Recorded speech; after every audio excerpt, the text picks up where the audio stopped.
Hello everyone, welcome back to my YouTube channel. আজি আপোনালোকৰ বাবে লৈ আহিছো খৰিচাৰ সৈতে মাছৰ জোলৰ ৰেচিপি। একেবাৰে সহজ ৰেচিপি কিন্তু সকলোৰে বনোৱা পদ্ধতিটো বেলেগ বেলেগ হয়।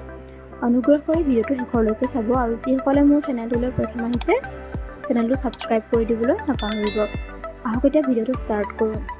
এতিয়া মাছ লৈ লৈছো। এতিয়া ইয়াত অলপ হালধি আৰু অলপ নিমখ দি এইখিনি ভালদৰে সানি ল'ম।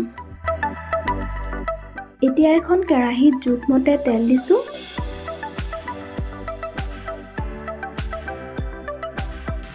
তেলখিনি গৰম হোৱাত মাছ কেইডোখৰ দি ফ্ৰাই কৰি ল'ম।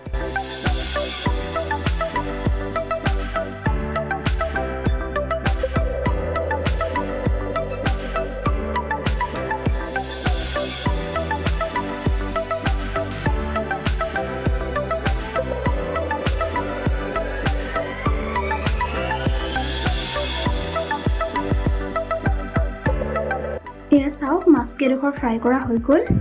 এয়া লৈছোঁ পিঁয়াজ, নহৰু পেষ্ট, শুকান জলকীয়া আৰু কেঁচা জলকীয়া আৰু এয়া লৈছোঁ খৰিচা।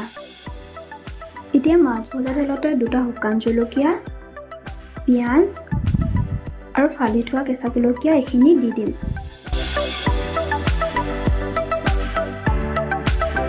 এয়া দিছোঁ নহৰু পেষ্ট,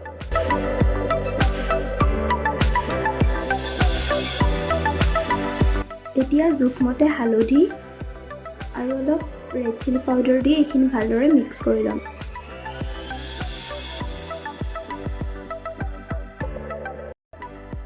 এতিয়া ইয়াতে খৰিচা দিম ডাঙৰ চামুচেৰে 2 চামুচ। এই গোটেইখিনি ভালদৰে মিক্স কৰি ল'ম।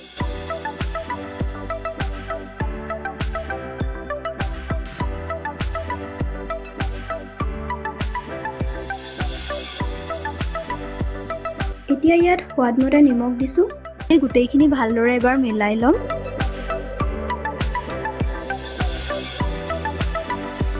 এতিয়া অলপ পানী দি গেছটো লো ফ্লেমত ৰাখি এইখিনি অলপ সময় মজিবলৈ দিম। যিমান বেছি সময় মজিবলৈ দিব তেতিয়া কি হয় খাবলৈ সিমান সোৱাদ হয়। ইয়াতে মই 1 কাপ পানী দিছো আৰু ফ্ৰাই কৰি ৰখা মাছ কেইডোখৰ ইয়াতে দি দিম।